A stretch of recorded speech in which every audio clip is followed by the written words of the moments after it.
Good morning, good morning. Humihinga pa ba tayo ng maayos o hinihingal? Kasi kung hinihingal ka, ibig sabihin po, all out ka kanina during the praise and worship, and amen po doon, okay? Glory to God, okay? So, before we start, let us pray. Hallelujah. Yes, Lord, Heavenly Father, hallelujah.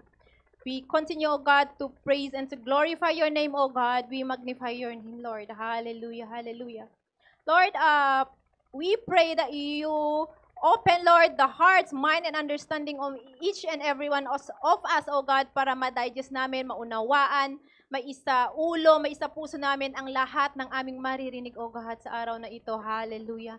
Lord, thank you once again for this opportunity, and I pray, O God, that you may continue, Lord, to anoint me, O God. Take over my lips, O God. Take over lahat, O Lord, ng aking sasabihin sa araw na ito ay mga nanggagaling lamang sa iyo, O God. Hallelujah, hallelujah. Lord, we claim the victory of our service for today, O God. We thank you, Lord, for all that you have done at lahat ng ginagawa at gagawin mo pa, Lord, sa buhay namin, O Lord. Hallelujah.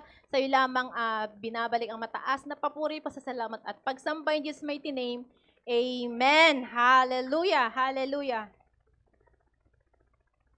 Dito po sa slide na to, makikita po natin yung mga images. Okay? May mga images po dito. Maano po sa tingin natin ang kanilang common denominator? Itong mga images na to. They are non-living things, di ba? They are non-living things, but there is something na nagbibigay kulay or nagbibigay meaning sa kung ano sila. Okay, so ano po sa tingin natin ang kanilang common denominator? Sabi niya, wind town. Okay, so may score ka ngayong araw, 11 over 10 ka ngayong araw. Okay, so it is the wind. Okay, so God naman is the one, di ba, na merong power or merong control sa lahat. Amen? Ang Panginoon. Pero, dito sa mga images na to, sa pamamagitan ng hangin. Okay, so ang hangin po, kinokontrol niya itong mga bagay na ito. Kasi kung di ba yung kite? Isipan na natin yung kite, kapag walang hangin, di ba walang buhay? Di ba? Kite lang siya, pero hindi siya lumilipad. Paano nagiging kite? Amen? Yung puno din, kapag stagnant lang siya, hindi gumagalaw dahil walang wind. Di ba walang buhay? Amen? So itong wind wheel na to, kung walang hangin, baka magiging wheel na lang siya kasi walang wind. Di ba? Walang wind na magpapaikot sa kanya. So, it is the wind na may control sa kanilang lahat. For the whole month of October, we are tasked to talk about the different symbols of the Holy Spirit in the Bible. So today, we will be talking about the wind. Okay? So, in the next coming weeks, 3 weeks, the other preachers will also be talking about the other symbol of the Holy Spirit in the Bible. So, ang title po ng ating message,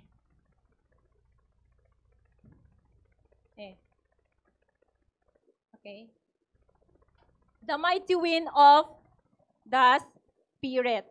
Okay, when we say mighty, powerful siya, strong siya. Di ba malakas, ang malakas na hangin ng Holy Spirit. Okay, so bago po tayo tumako sa ating verse, let me explain po kung ang pagkakaiba ng air tsaka wind. Kasi di ba po parehas lang silang hangin. Di ba bakit kaya may air, may wind? Parehas lang naman na hangin yun. Di ba? Kasi natanong ko din sa sarili ko yan. So, pag-usapan po natin yung air. Yung air po ay binubuo siya ng tiny molecules siya. Binubuo ng tiny molecules of different gases like oxygen and nitrogen. So, ang air po is everywhere. So, ang air is everywhere siya. At ang air po ay kailangan ng bawat isang living things dito sa Earth. Amen? Kasi yung plant po, kailangan niya ng gas na nagmumula sa air para makapag-produce ng fruit. Okay? At ang tao naman po, tsaka hayop, kailangan nila ng oxygen gas na nandoon din sa air para makahinga. Okay? So, as in other words po, sa madaling salita, ang air po ay mixture of gases na bumubuo sa ating dito sa ating atmosphere. Okay? So, ang air po natin ay puno-puno sa ating atmosphere.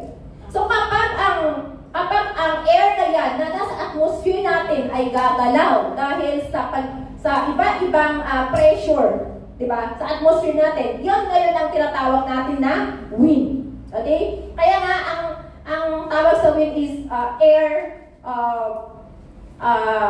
moving air. Wind is a moving air. Kasi nga yun yung paggalaw ng hangin. Okay? So, ay paggalaw ng air. Okay? So, ayun siya, yung air at saka wind. Yung air po natin is a substansya na bumubuo sa ating atmosphere. At kapag gagalaw yung air na yon sa ating atmosphere, yun ang tinatawag na natin ngayon na wind. Okay? So, kung walang wind po, ano mangyayari sa buhay natin? Diba? Imagine natin kapag walang wind dito sa earth. Diba?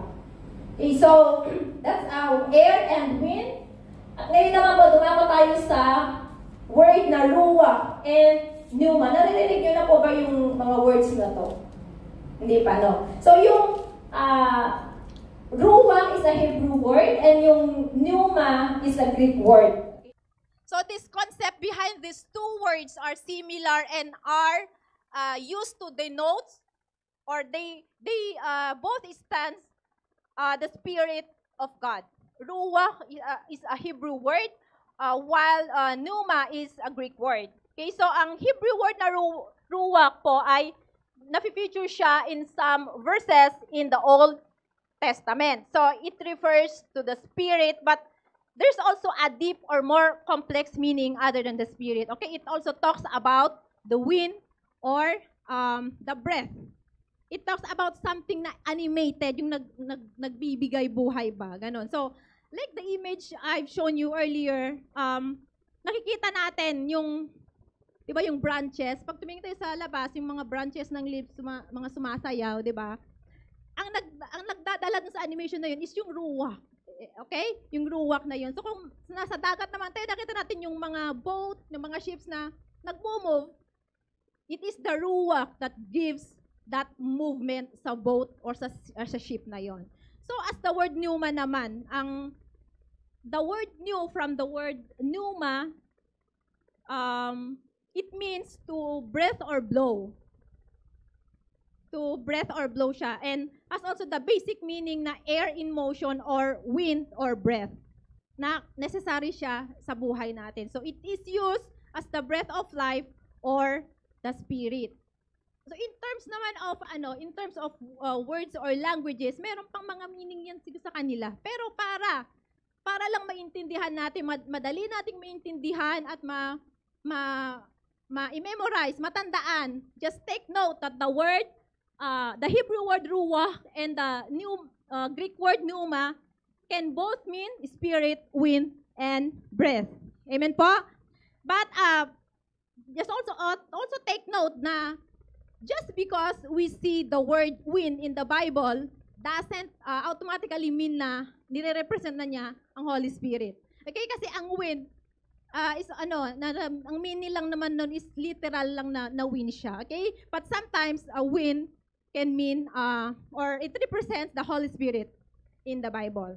Okay? So, sa verse na po tayo.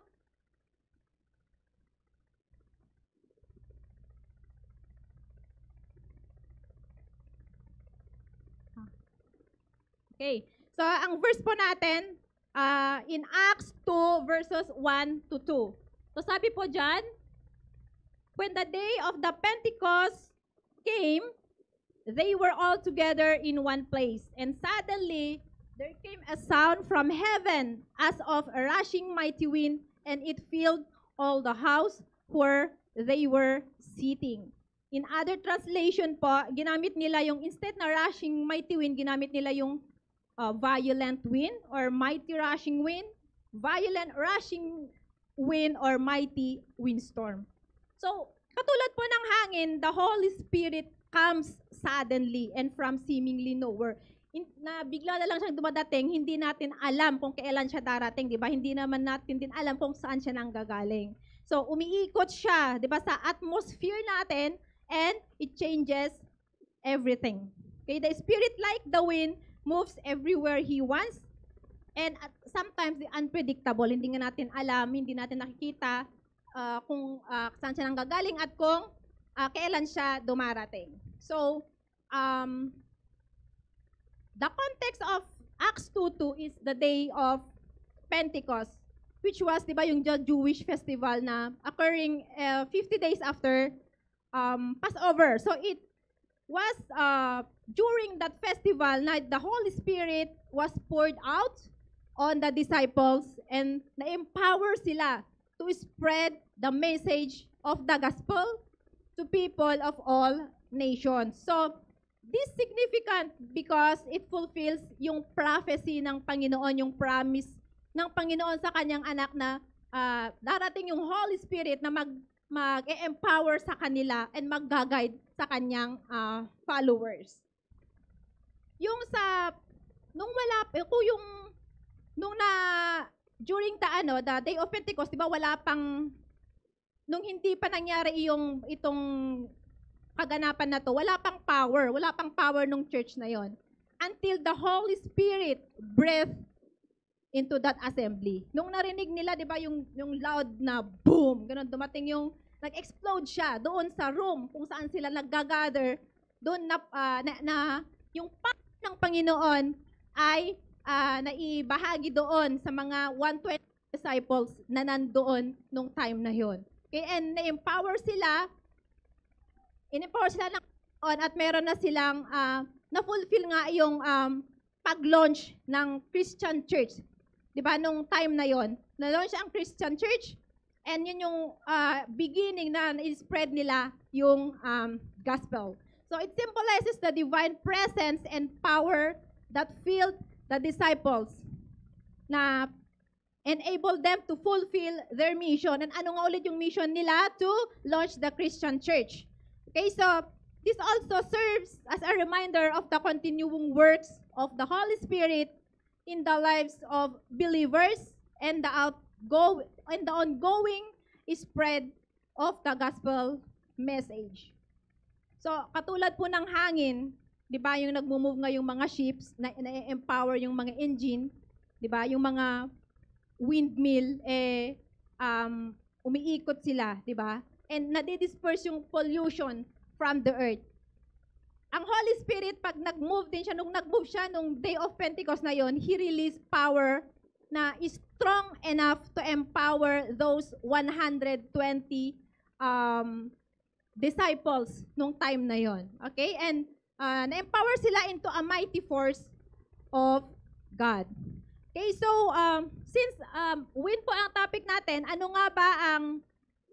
nga ba nire-represent or paano sinisimbolize ng wind ang Holy Spirit? Ay, ito pala yung nangyari doon sa Day of Pentecost, di ba? Biglang may dumating na sa kanilang kung saan sila room na nag-gather. Ganun yung nangyari. So number 1 po, how does the wind represent or symbolize the Holy Spirit? Number 1, invisible but life-giving. So, nafe-feel natin, nakikita natin, nalalaman natin yung effect ng hangin or ng Holy Spirit ay kahit na invisible sila. Diba? And though it is invisible, it gives life. Kaya nga sabi dyan, invisible but life-giving. So, alam naman natin na ang hangin, sino nakakaalam ng forma ng hangin? Di ba, wala naman. Hindi natin, wala siyang shape, wala siyang form ang hangin. Okay, invisible, hindi natin nakikita kung saan nanggagaling at kung saan siya pupunta. Okay? Mysterious siya. And, pero yung presence niya, yung effect niya, di ba, nakikita natin yung epekto kapag gumalaw na yung hangin. Likewise, the unseen Holy Spirit na can be experienced in a refreshing way. Okay, His presence is displayed in the work He does in human lives. So, nung pinorma ng Panginoon ang tao, di ba, nung pinorma niya ito perfectly. Pero wala pang buhay ang tao na yon noon until God breathed the breath of life into him. Okay? So, i-check po natin yung ating, itong verse natin. Then the Lord God formed a man from the dust of the ground and breathed into his nostrils the breath of life, and the man became a living being. Nung ginawa ng Panginoon si Adam, di ba si Adam, he breathed, di ba?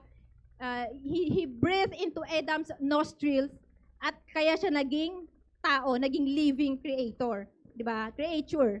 So it was the very breath of the Almighty Creator Himself that was breathed into the lifeless clay form that God Himself fashioned. So it was the life breath of God, yung hininga niya doon kay Adam, doon sa walang kabuhay-buhay na katawan ni Adam nung time na yon, di ba? Yung Panginoon hiningahan niya kaya nagkabuhay siya. So the same as the Holy Spirit that gives rebirth to the one but that trust Christ as a Savior.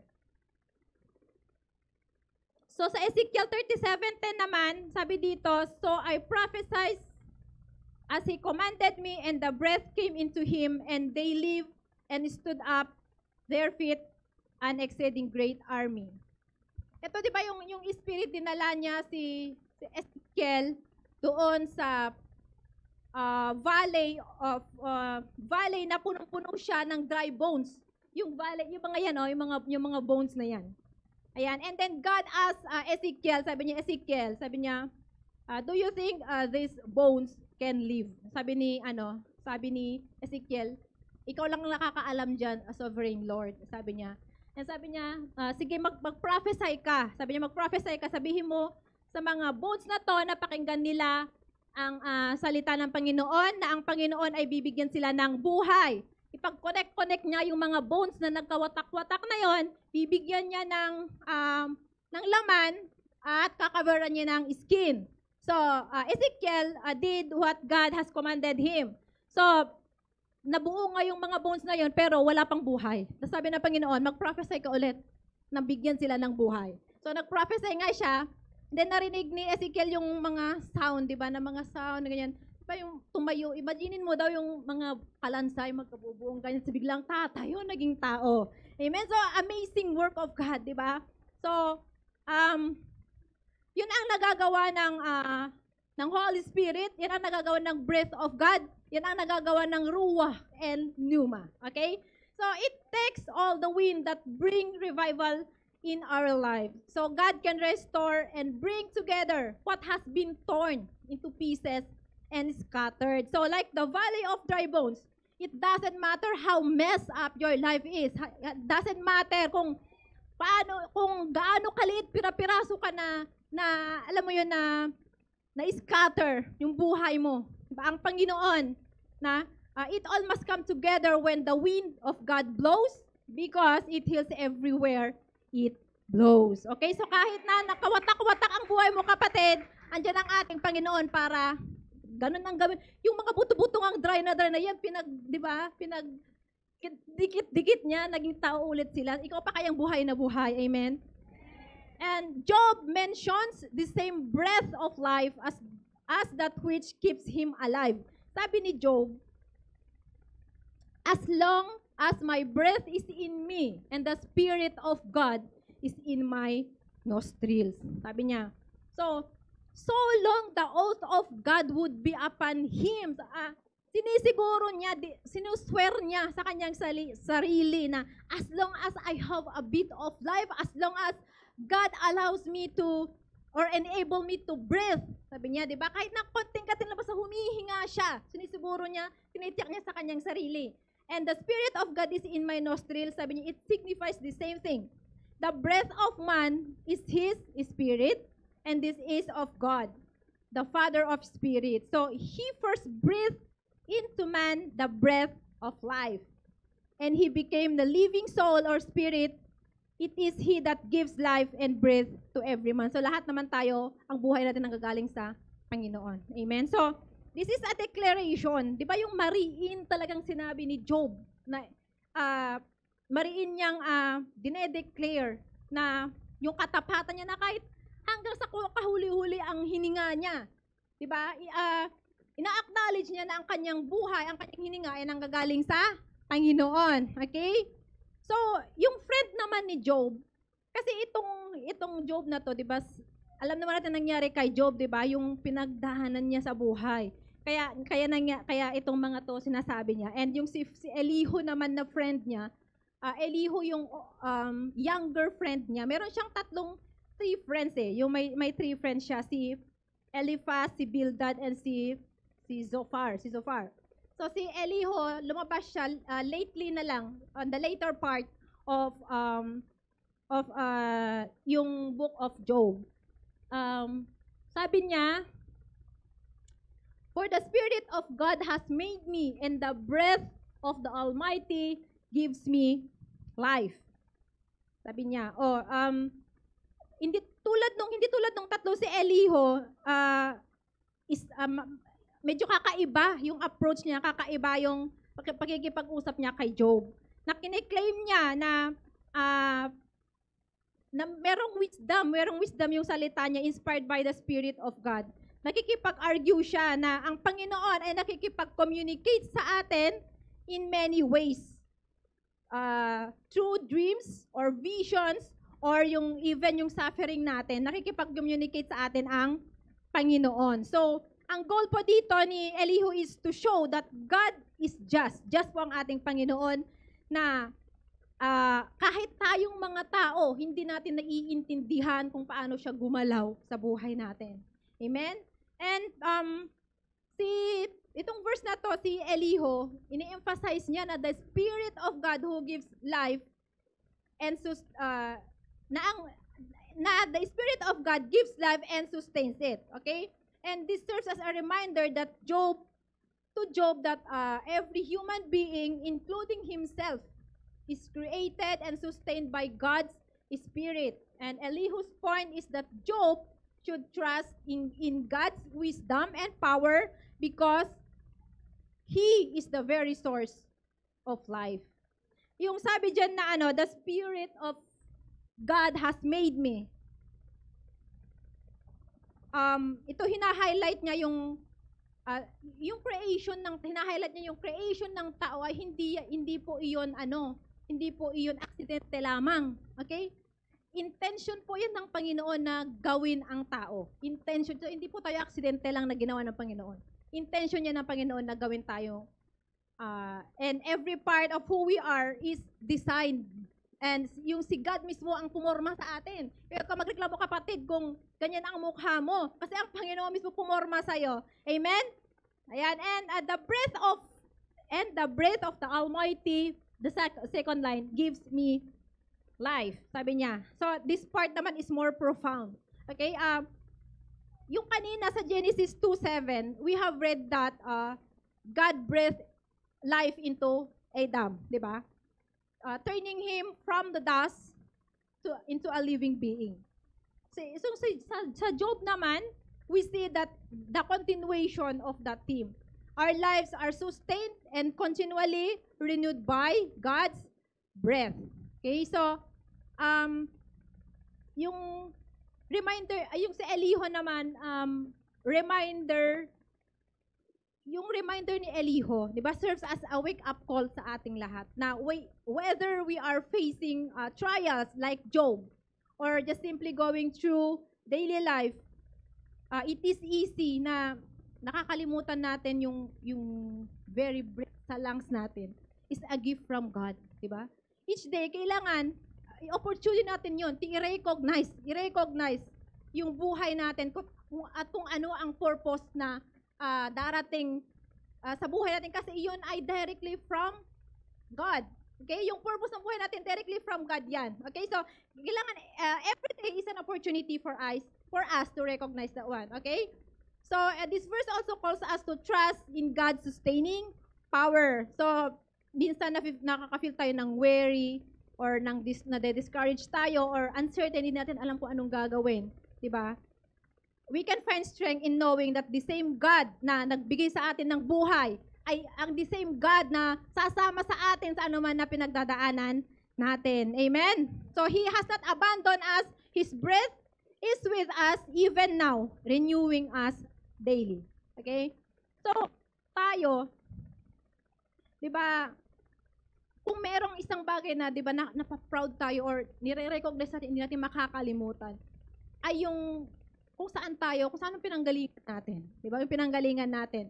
yung pangalan natin, minsan merong istorya yan kung bakit ganyan ang pangalan mo, 'di ba? Kung bakit ang pangalan mo is Nes, 'di ba?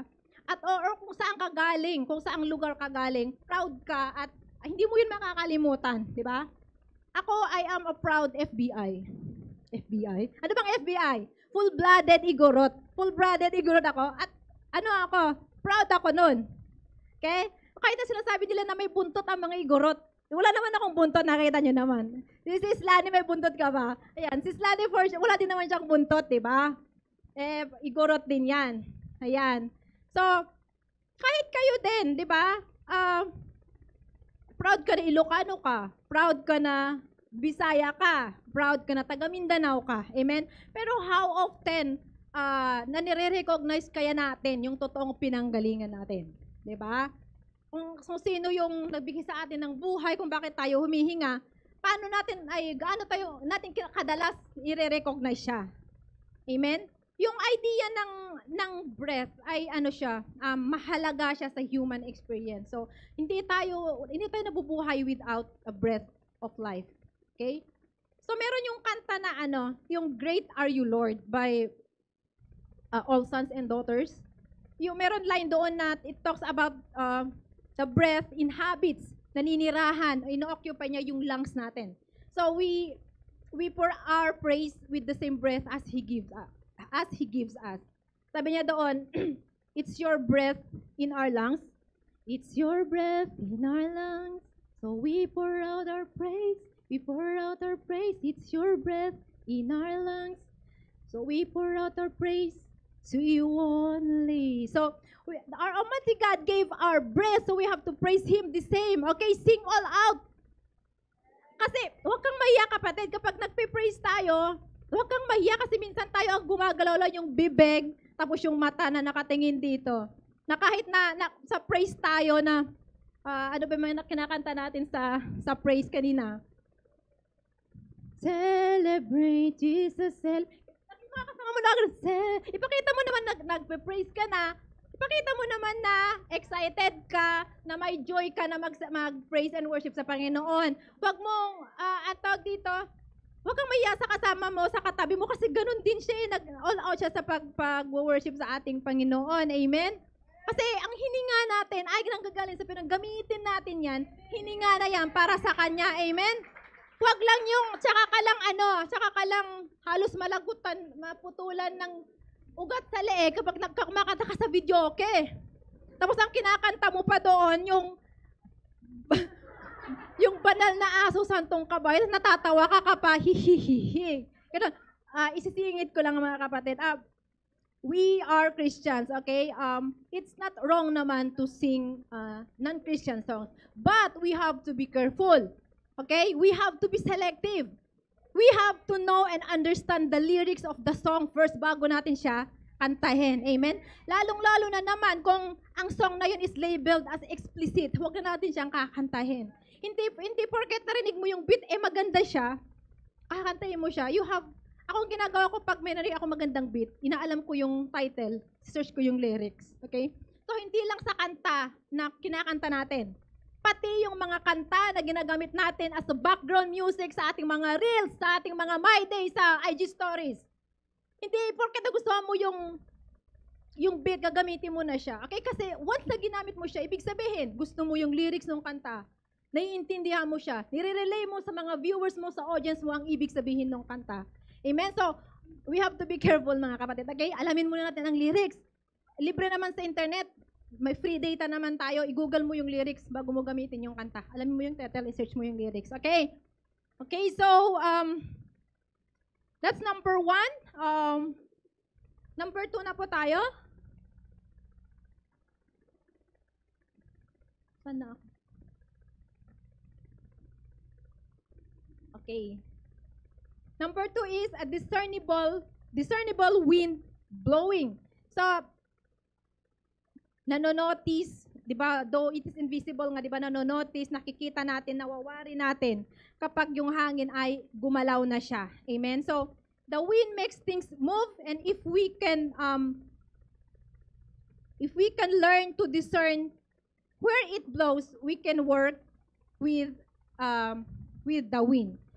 Kapag ka nagtitake tayo ng picture, tapos may hangin, tapos yung hair mo gumaganyan siya, oy, dito ka, picture mo ako pa yung hair ko, makikita na ganun siya. Diba? So, nakikipag-work ba tayo sa hangin, diba? At kapag naman nagpapayong ka, may hangin. Nakaganon dun yung payong, tapos yung hangin galing doon, lumiliyad yung payong mo. So, anong gagawin mo? Baliktarin mo siya, diba? Makipag-work ka dun sa hangin para yung payong mo hindi masira, hindi siya liliyad. Amen? So, naririnig natin yung sound niya, though hindi natin siya nakikita, okay? Likewise, the Holy Spirit na wala pa sa atin nakakakita, pero nafe-feel natin, nakikita natin kapag siya ay gagalaw na sa buhay natin. So, ang Panginoon naman, di ba, tinuturuan tayo na i-judge natin ang isang born again na tao, doon, yung buhay niya, kapag katapos na siya, doon sa mangyayari after ng born again experience niya. Okay? So, kaya nga tayo, di ba, tignan ko kung ano mangyari sa kanya after niyang ma-born again, kung ano bang epekto sa kanya, kung ano yung gagawin ng Panginoon sa buhay niya after ng born again experience niya. Amen? So, dito tayo sa verse natin, sabi niya, the wind blows wherever it pleases, you hear its sound, but you cannot tell where it comes from or where it is going. So, it is with everyone born of the Spirit. The wind blows where it wishes. So, walang sino man na makakapag-guide ng direksyon ng hangin. Okay? The same true with the Spirit of God, na He works in His unique way, and there is nobody, walang sino man, diba, in heaven or on earth, na makakapagsabi kung ano ang dapat niyang gawin. In other words, hindi natin nakokontrol or namamanipulate ang Holy Spirit. At hindi natin pwedeng makipag-bid sa Kanya, hindi tayo pwedeng makipagtawaran. Sabihin mo, Holy Spirit, bukas, pwede ba bukas ka pumunta sa akin, tas ganito ang gagawin mo? Hindi po pwede yung ganon. The Holy Spirit is God, and therefore, the Spirit will determine where, kung kailan, kung saan, at paano siya mag-work. Amen? So, we can witness the changes that He produces in people by di ba, nakikita natin, yun nga yung sabi ko kanina na, di ba kapag na-born again ka na, makikita mo yung epekto na sa tao, di ba? Yung mga formerly na sinful person, nagiging holy. At yung mga immoral naman, nagiging moral. At yung mga stubborn, mga obstinate person, nagiging gentle, nagiging thoughtful, and helpful sila. So in other words, just as with the wind, we see the effects of an invisible cause. So, yung ating Panginoon po ay ginagawa niya ang regeneration and repentance. So, He does these things dun sa kung kailan niya, dun sa time na gusto niya. Diba? Yung sa time na napiplease siya na gawin yung mga bagay na yun. So, ang buhay natin kay Kristo ay, diba, kapag nag-iii tayo, sinasabi natin na ang buhay natin kay Kristo ay hindi yan na-earn through good works. Amen? Hindi siya na-earn through good works. Our life in Christ is the natural work of the Holy Spirit in every heart of believer. By what? By faith. Okay? So, tayo and having begun in the Spirit, so we are to continue in the Spirit. Okay? And we are to live our life in Spirit and truth, to walk in the Spirit, and to pray in the Spirit. Okay? So, sundin natin yung leading, yung guiding, yung pag-e-encourage, yung pag-training sa atin, para yung indiscernible, yung hindi natin nakikita, hindi natin lubos maintindihan, yung mga incomprehensible na movement ng Spirit of God, ay makikita natin sa mga tao na nagsusurrender at nagsasubmit sa ating Panginoon. Amen. So let us be ready and willing na mag-surrender sa moving ng Spirit sa buhay natin. At huwag nating i-control yung trabaho niya. Okay? Huwag nating i-control ang trabaho ng Spirit. Hindi natin trabaho yung trabaho niya, yung kaya huwag natin siyang i-control. And, God is in the wind. Okay? Ang Panginoon nasa hangin siya. Diba? If the wind is blowing in your life, be sure na yung God is doing something great. Okay, so, kailangan natin ng bad or kailangan natin ng good wind sa buhay natin. Kasi hindi mapufulfill yung gusto ng Panginoon pag puro lang tayo good wind. Kailangan din natin ng bad winds, okay? But sa bad wind na 'yon, meron tayong Panginoon. Panginoon na kayang i-reverse yung bad winds na 'yon, okay? So, yung the Spirit of God, 'di ba, is of course different siya kung mag-move or mag-work siya doon sa doon sa literal na wind lang siya. Okay? So just as man cannot restrain the power of the wind, neither he can restrain the power of God. So wala tayong authority sa kahit sa dalawang 'yun, okay? So hindi man natin nakikita ang hangin, nakikita natin yung changes niya, yung epekto niya sa earth. And we cannot see the Holy Spirit but we see the changing effects he has in the lives of people na nagsasubmit at nagsusurrender sa Kanya. Amen. Okay, so if we hold on with God, di ba nagsesend siya ng hangin na nagdadala sa atin ng mga pagsubok. Nagsesend ang Panginoon na pagsubok sa atin. Pero nagsesend din siya ng another wind pa na ite-take away din yung mga pagsubok na yon na ibinigay sa atin. Amen.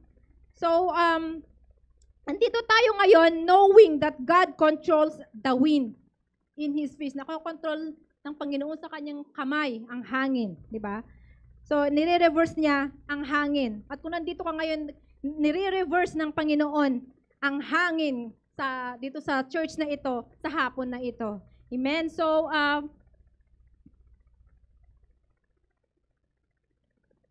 okay.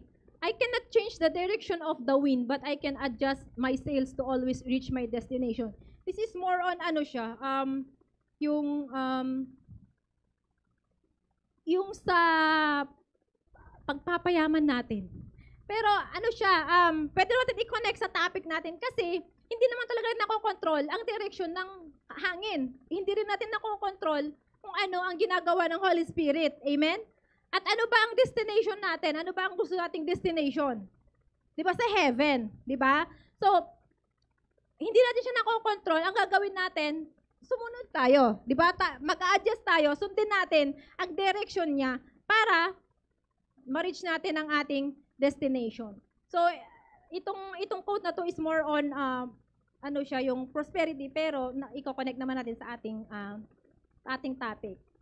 Sabi naman dito, we feel the breath of the wind upon our cheeks. We see the dust and the leaves blowing before the wind. We see the vessels at sea driven swiftly towards their ports, but the wind itself remains invisible. Di ba nakikita nga natin yung mga gumagalaw nga, pinapagalaw niya yung mga leaves, di ba? Nagmo-move yung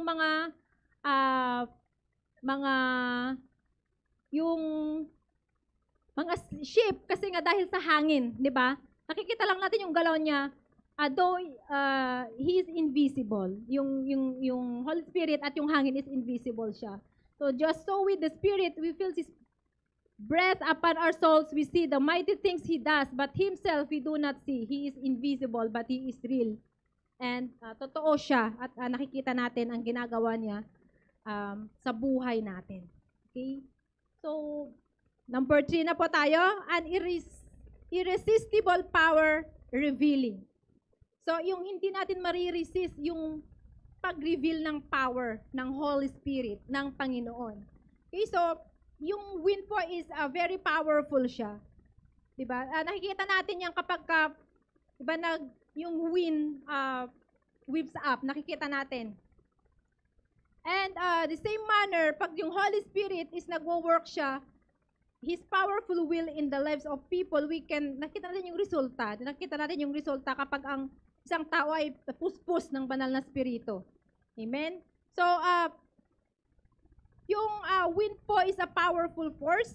Hindi po siya nai-stop or nakokontrol ng tao. Okay? The Holy Spirit is not subject to human control. And the moving of the Holy Spirit is God at work. So, there is a great variety in the wind. Mayroong mga wind na, di ba, minsan yung wind, ano lang siya, anong tawag dito, slow lang siya na pinapagalaw lang yung leaves ng kahoy. Pero meron naman yung times na from from ginagalaw yung leaves ng kahoy to binubuwal na siya. Yung hurricane, pag mga hurricane, ganon. So, may times na mahina lang siya, may times na malakas siya. Ganon. So, likewise, the Holy Spirit may gently bring a person to Christ. Di ba? Yung, kapag yung mga bata lang na pinapalaki ng Panginoon sa isang mga Christian home. Ganon. Or minsan nagwo-work siya na in a climatic or dramatic way, yung kino-convict niya or yung sa conversion ng mga tao, yung mga matitigas na mga makakasalanan. Okay? So, sabi sa ating verse, when the Lord was about to take Elijah up to heaven in a whirlwind, Elijah and Elisha were on their way from Gilgal. So, as they were walking along and talking together, suddenly a chariot of fire and horses of fire appeared and separated the two of them. And Elijah went up to heaven in a whirlwind. So, si Elijah ay isa lamang siya dun sa dalawang karakter sa Biblia na hindi nakaranas ng physical death. Yung diretsyo na silang pumunta sa heaven na hindi sila namatay. Okay? Si Elijah yung isa, tapos yung isa si Enoch. Okay?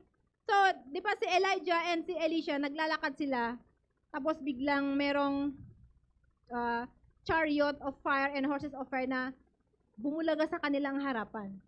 So, kapag naririnig natin ito, sabihin, oh, ito pala yung nangyari. Or nababasa natin, oh, ito pala yung nangyayari. Pero pag narinig natin, oh, narinig ko na yung kwento na yan.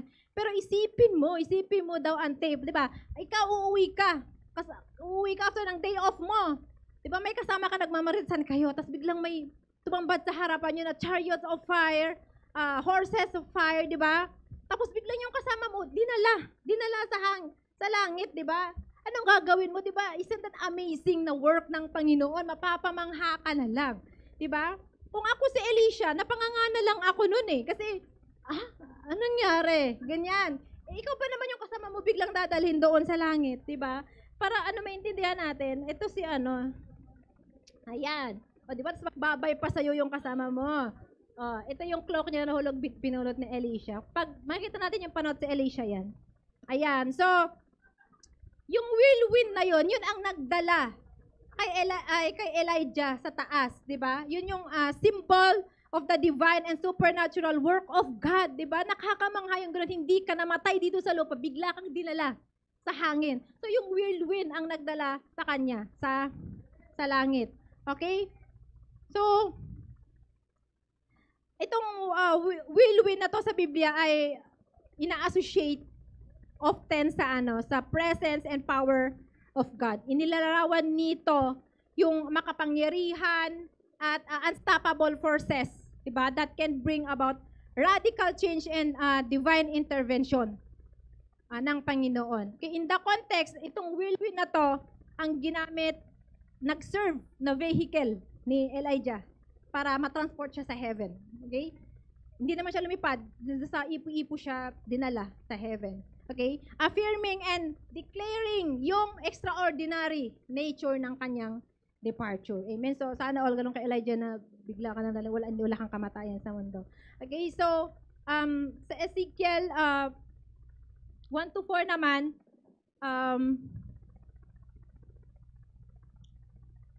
itong book of Ezekiel is a part of the Old Testament na naglalaman siya ng prophecies and visions given to Ezekiel the prophet by God. Diba? So, itong verse na to, sabi niya dyan, I looked and I saw a windstorm coming out of the north.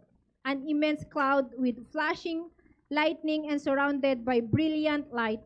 The center of the fire looked like glowing metal. So in this verse, Ezekiel describes a vision of a windstorm coming from the north. Itong windstorm na yun is accompanied by, yun nga yung may makapal na ulap na may nagliliwanag sa surroundings niya. And doon sa gitna, merong nag-glow na may glowing metal sa gitna. Okay, so itong vision na to is part of the larger complex of images and symbolizes that Ezekiel sees in his vision from God. Importante na maintindihan natin yung yung book of Ezekiel is filled with surreal and a symbolic vision na merong meaning, merong significance siya. And try to understand the full implications of this verse. May consider natin na itong context na to is within the larger narratives of Ezekiel's vision. Di ba si Ezekiel, kasama siya doon sa mga exile, di ba, doon sa Babylon. Alam naman natin yung kwento, di ba, yung dahil sa, nung namatay si King Solomon, dahil nagkahiwalay, nahati ang, di ba, Israel, di ba, sa north and south nahati sila. At dahil sa yung mga tao ay dahil sa adultery yung sobra na yung ginagawa ng mga tao, 'di ba? Nagalit ang Panginoon, anong ginawa niya? Inalaw niya na ma-exile sila, ma-exile ng Babylon ang mga Israel, ang mga Israelites. Okay? So itong the theme of this verse is divine revelation. Yung laganap siya throughout the book of Ezekiel, yung divine, he receives his visions directly from God and is chosen as a vessel to communicate God's message to the exiled Israelites. So itong verse na to, kasama siya doon sa pangitain, yung nakikita ni Ezekiel na pangitain tungkol sa kaluwalhatian ng Panginoon. So yung windstorm na yan na coming from the north, nire-represent niya yung powerful and unstoppable force. And yung north naman, sa kasi we have a four winds of life. So merong may 4 na winds of life tayo. So yung north often associated with calamity and judgment in the Bible. So yung great cloud naman and fire, sinisimbolize na yung presence of God. Na ganun din yung nakita ni Moses doon sa burning bush. Ganun din siya. Okay? So, yung brightness naman and glowing metal, ni-emphasize niya yung divine and awe-inspiring nature of this vision. So, the imagery in this verse is meant to convey the majesty, yung yung kadakilaan ng Panginoon. Diba? It serves as a reminder to Ezekiel and the whole Israelites na na-exile ng panahon na yon na even in their dire circumstances, yung sa terrible na pinagdadaanan nila, diba, God is sovereign and in control. And the vision also serves as a warning of the judgment that is to come, as the windstorm and fire are powerful symbols of God's righteous judgment. So, itong Ezekiel 1:4 na to, powerful and mysterious siya to understand. Diba? Itong verse na to, na mahalaga siya doon sa inaugural vision ni Ezekiel. Okay, so, yun nga, nare-represent niya yung divine na nature of God and the impending judgment that the exiled Israelites face. Okay, it serves as a reminder of God's sovereignty and His ability to bring about transformation and restoration. As with many passages in the book of Ezekiel, itong verse na to is nag-i-invite sa atin to dig deeper into its layer, yung meaning and find relevance for our own lives today. So it is clear na yung Spirit is the energy behind ng mga invisible force, hindi yung force mismo. Okay, it is the Spirit of God behind those invisible force. So, yung another na example po ng wind na sinend ng Panginoon to let the Israelites escape from the Egyptian. Yung naalala nyo pa yun? Yung, itong Exodus. Sabi dyan, Moses stretched out his hand over the sea and the Lord caused the sea to go back by a strong east wind all that night and made the sea dry land and the waters were divided. So itong verse na to, kinukwento nito yung pag-escape ng mga, di ba, na slave. Ilang taon na slave ang mga Israelites doon sa Egypt, di ba? Slave sila doon. Okay? And ito dinidescribe yung miraculous parting of the Red Sea. Miraculous parting of the Red Sea. Itong nasa picture na to. Para maialaw yung mga Israelites na makakross doon sa sea na yon. Kasi 'di ba itong context nito, itong sa Exodus dito 'di ba, andito yung mga yung operation, yung maltreatment, yung pag-aabuso, pag-i-slave sa ng mga Egyptian sa mga Israelites, 'di ba? And nung after nung mga 'di ba nag-cause ang Panginoon ng iba't ibang torment doon sa Egypt. Saka pa lang ni-release ng Pharaoh yung mga Israelites na makaalis sa Egypt, 'di ba? Pero nung pag-alis ng mga Israelites, nagbago yung isip niya. Inutusan niya ulit yung mga sundalo niya na habulin yung mga Israelites, 'di ba? So dito na nangyari itong parting of the Red Sea. Okay?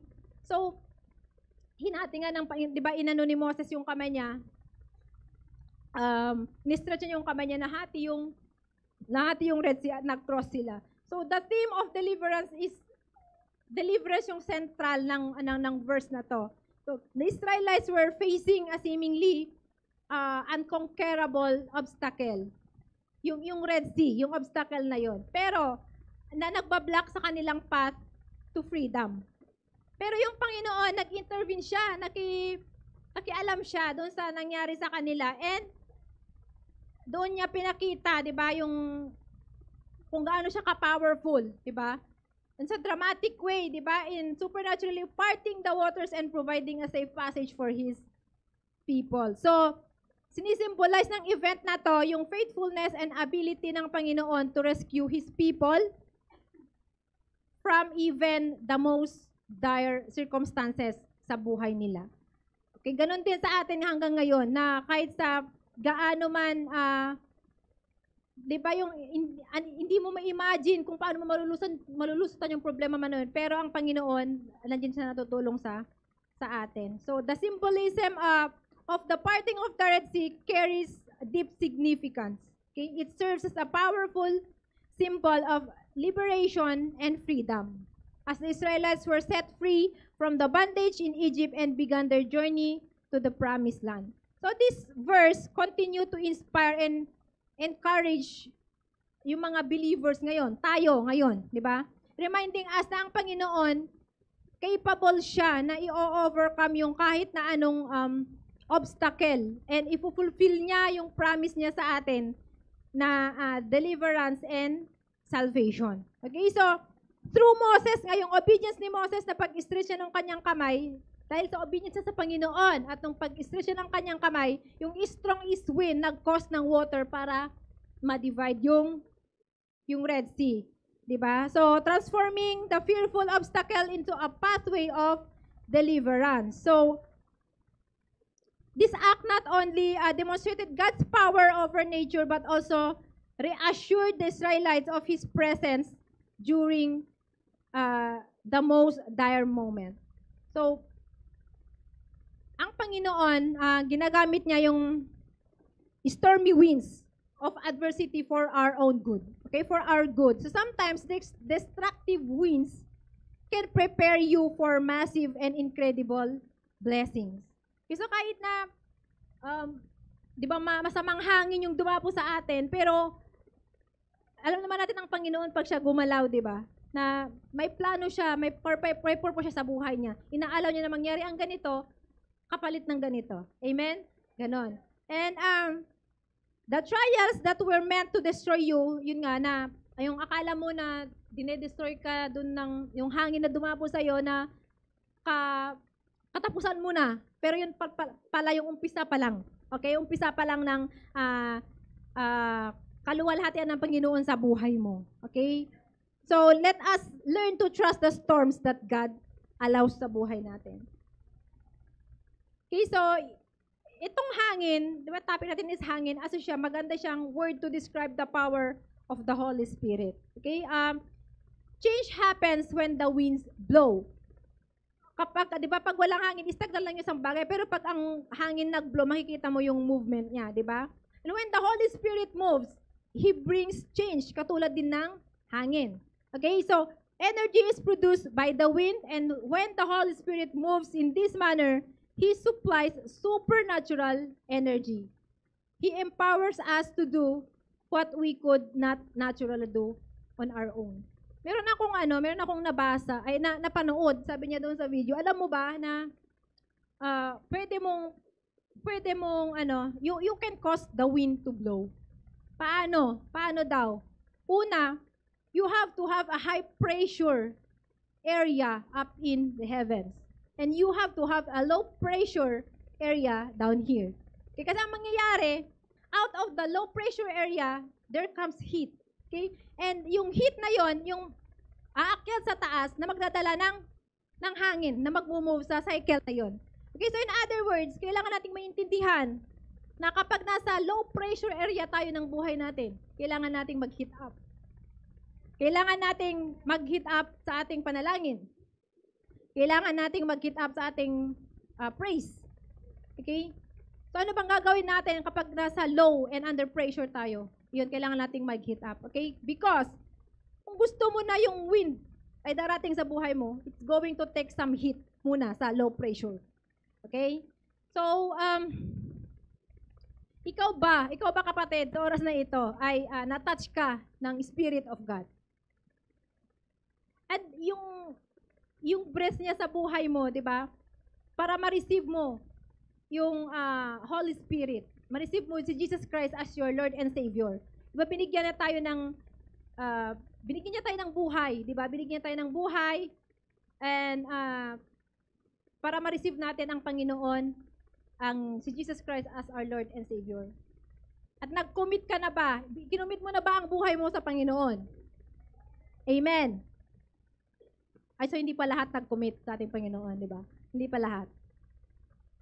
Kasi kung nag-commit ka sa Panginoon, then you have the power of the Holy Spirit resident within you. And you can use that power to witness the miraculous works that Jesus has performed in your life. Kasi kung hindi ka nag-commit sa Panginoon, hindi mo ma-experience yung miraculous works ng Holy Spirit ng Panginoon sa buhay mo. Amen? So next time na may mararamdaman mo pag-blow in, diba, nagtatouch sa hair mo or sa kamay mo na nararamdaman mo yung hangin. Or nakikita mo yung mga dahon na gumagalaw-galaw, diba? Isipin natin na yung Panginoon and His Spirit na pumunta dito sa lupa para mag-take ng lugar sa buhay natin. Amen?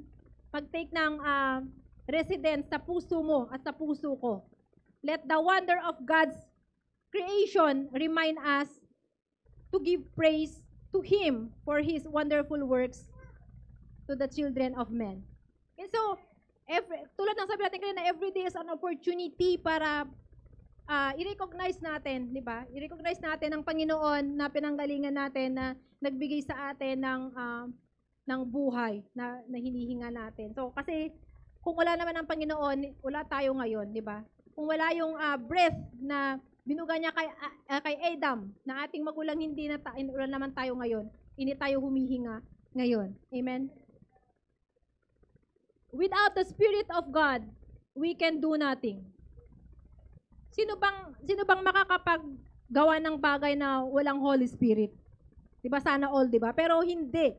Wala ni isa sa atin na makagawa ng mga bagay-bagay kung wala ang Spirit of God. So para daw tayo na sheep na hindi gumagalaw, kasi nga ang nagpapagalaw naman sa sheep is hangin, 'di ba? We are useless. So para tayong puno na stagnant na lang siya, na hindi siya gumagalaw yung leaves niya kasi nga walang hangin. 'Di ba? So para din tayong whirlwind na yung windmill na hindi siya umiikot, nagiging mill na lang siya kasi nga walang wind. So mill na lang ang tawag sa kanya. So para din tayong kahit lang yung pangalan niya pero hindi naman siya lumilipad kasi nga walang hangin. Okay? So we need the Spirit of God para sa buhay natin, para makagalaw tayo. Amen? Kasi wala tayong magagawa kung wala ang Holy Spirit. So, kailangan natin, continue natin na ipag-pray or i-discern. I mean, i-ask sa Panginoon na, di ba, Holy Spirit, i-pour out sa atin, okay? The wind of the Spirit na may i-pour out sa atin, okay? Ayan, let us all stand.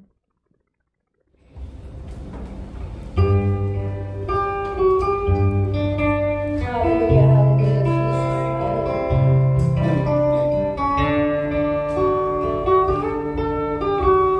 Yes, Lord, hallelujah. Come, Holy Spirit, fall on me now. I need your anointing, come in your power.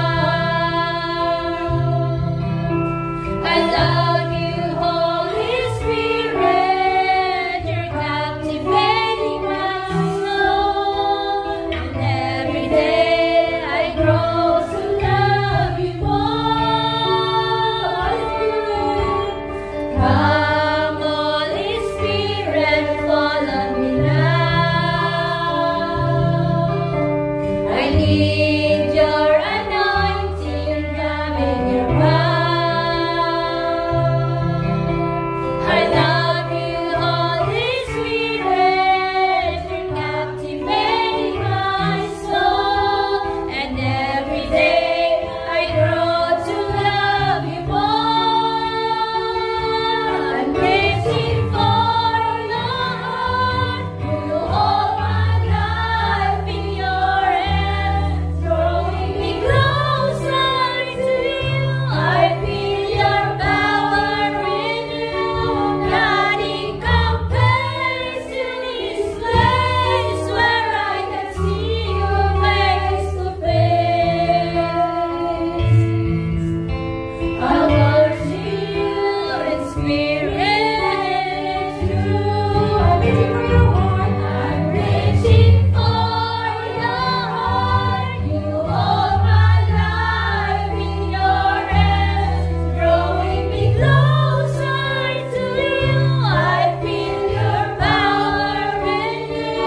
Nothing compares to this place where I can see you face to face. I worship you in spirit and in truth. I worship you in spirit and in truth. Yes, Lord, hallelujah, hallelujah. Hallelujah. We praise your name, oh God, hallelujah. We thank you, Lord. We thank you, Holy Spirit. Hallelujah. We thank you, God, for the Spirit that you have poured upon us, oh God. Hallelujah, hallelujah, Lord. Thank you, Holy Spirit, for residing in us, oh God, for indwelling in us. Thank you, Holy Spirit, sa pagtatrabaho mo sa buhay namin. Hallelujah. Katulad ng hangin, hindi ka namin nakikita, pero nakikita namin yung epekto na ginagawa mo sa buhay ng bawat isa sa amin. Hallelujah. Salamat sa pagbibigay sa amin ng buhay. Salamat sa pagpapabago sa amin, oh God. Hallelujah, hallelujah. Salamat sa transformation na ginawa mo sa buhay namin. Kung tinanggap namin ang Panginoon bilang aming tagapagligtas at Diyos ng aming buhay. Hallelujah.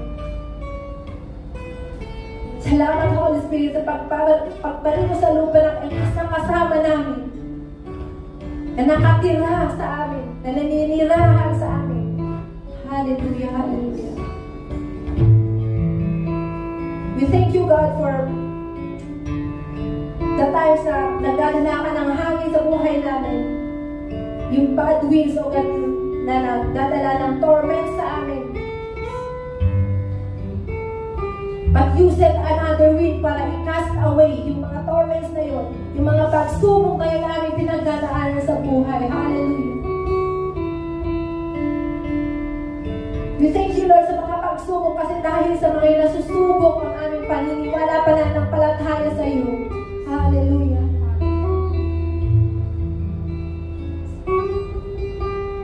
May the Holy Spirit works in the midst of us. May the Holy Spirit works in a powerful way. Yung powerful na mamahamangahan na lang kami. The awe and wonder na mararanasan namin sa paggalaw ng Holy Spirit. Hallelujah, hallelujah.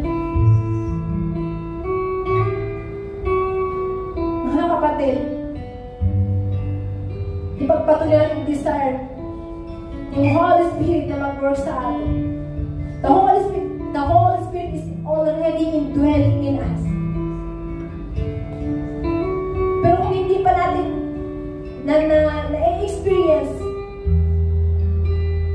yung talagang pagkilos ng Holy Spirit sa buhay natin, kapatid, it's not the end of the world. Hindi yan ang hangganan, Lord.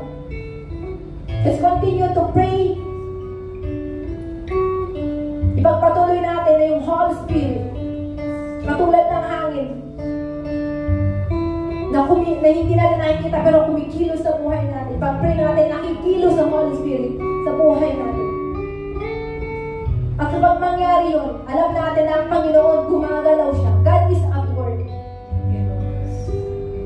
At huwag natin kontrahin ang direksyon at kung ano ang ginagawa ng Holy Spirit sa buhay natin. Maging handa tayo na isuwa ang buhay natin, maging handa tayo na i-commit ang buhay natin sa Panginoon. When we say, i-commit ang buhay natin sa Panginoon, gawin natin kung ano ang pinapagawa sa atin ng ating Panginoon.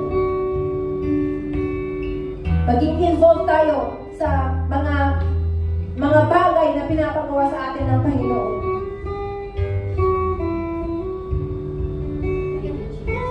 Hallelujah, hallelujah. Mga kapatid, panalangin natin that the Holy Spirit will continue. Yung powerful na mamahamangahan na lang kami. The awe and wonder na mararanasan namin sa paggalaw ng Holy Spirit. Hallelujah, hallelujah. Mga kapatid, ipagpatuloy natin desire yung Holy Spirit na mag-work sa atin. The Holy Spirit is already indwelling in us. Pero kung hindi pa natin na-experience yung talagang pagkilos ng Holy Spirit sa buhay natin, kapatid, it's not the end of the world. Hindi yan ang hangganan, Lord. Let's continue to pray. Ipagpatuloy natin na yung Holy Spirit, katulad ng hangin, na hindi natin nakikita pero kumikilos sa buhay natin. Pag-pray natin, nakikilos ang Holy Spirit sa buhay natin. At kapag mangyari yun, alam natin na ang Panginoon gumagalaw siya. God is at work. At huwag natin kontrahin ang direksyon at kung ano ang ginagawa ng Holy Spirit sa buhay natin. Maging handa tayo na isuwa ang buhay natin, maging handa tayo na i-commit ang buhay natin sa Panginoon. When we say, i-commit ang buhay natin sa Panginoon, gawin natin kung ano ang pinapagawa sa atin ng ating Panginoon. Maging involved tayo sa mga bagay na pinapagawa sa atin ng Panginoon.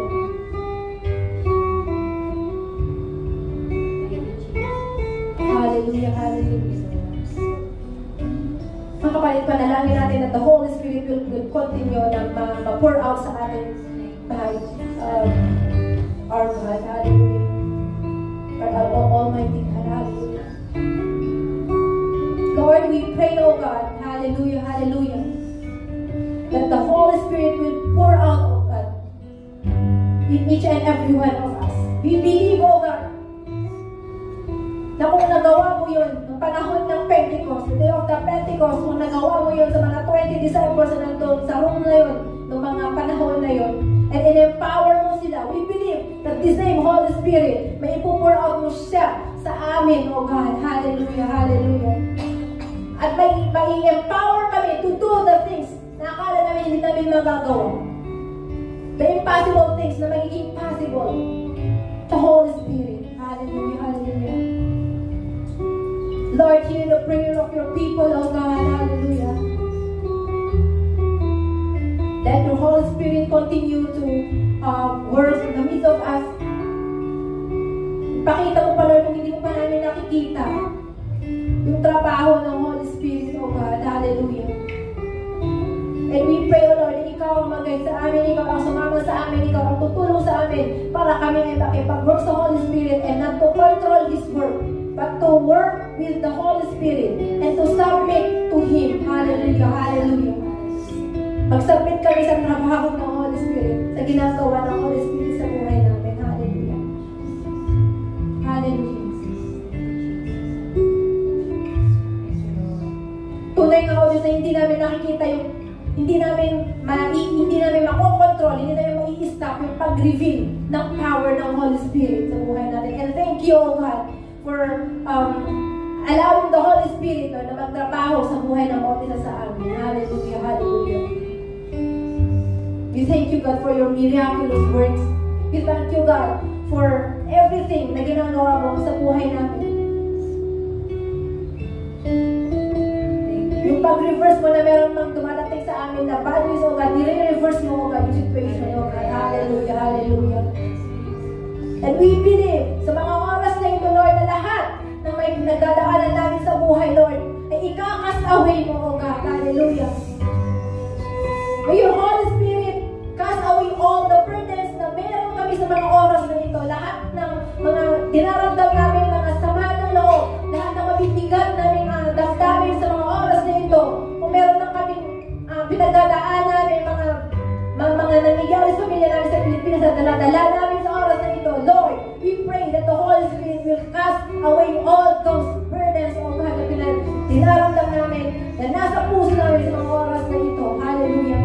Let all the sickness, kung meron pang pinagdadaanan, meron dinaramdam ang bawat isa sa mga oras na ito, let your Holy Spirit cast away all those sickness, O Lord, na dinaramdam ng aming mga katawan sa mga oras na ito. Hallelujah, hallelujah. We thank you, Lord, and we thank you, Holy Spirit, sa pagtatrabaho mo sa buhay namin. Hallelujah, hallelujah. Tunay nga, O Diyos, na nakakamangha ang inyong gawa. Tunay nga, O Diyos, na nakakamangha ang inyong pagkilos sa buhay ng bawat isa sa amin. Thank you, Lord, sa pagkilos ng Holy Spirit sa buhay namin. Hallelujah, hallelujah. Lord, patuloy mo nga kaming gabayan, patuloy mo nga kaming piling, at patuloy mo kaming samahan para mas mapapalapit pa kami sa iyo. Hallelujah. Through the work of the Holy Spirit sa buhay namin. Hallelujah. Hallelujah. Lord, kamangha-mangha ang iyong gawa, Lord. Hallelujah. There is none like you, O God. Hallelujah. There is none like you, Holy Spirit. Hallelujah. Hallelujah. We thank you for everything na ginagawa mo sa buhay namin. Patuloy namin na ini-invite sa buhay namin na freely na gumalaw sa buhay namin. Hallelujah. Every time or any time na you are pleased, na napiplease ka, na gagalaw sa buhay namin. Hallelujah. Hallelujah. So, thank you so much, and binabalik namin sa iyo lahat ng papuri, pasasalamat at pagsamba sa natatanging pangalan ng aming Jesus. Amen. Hallelujah.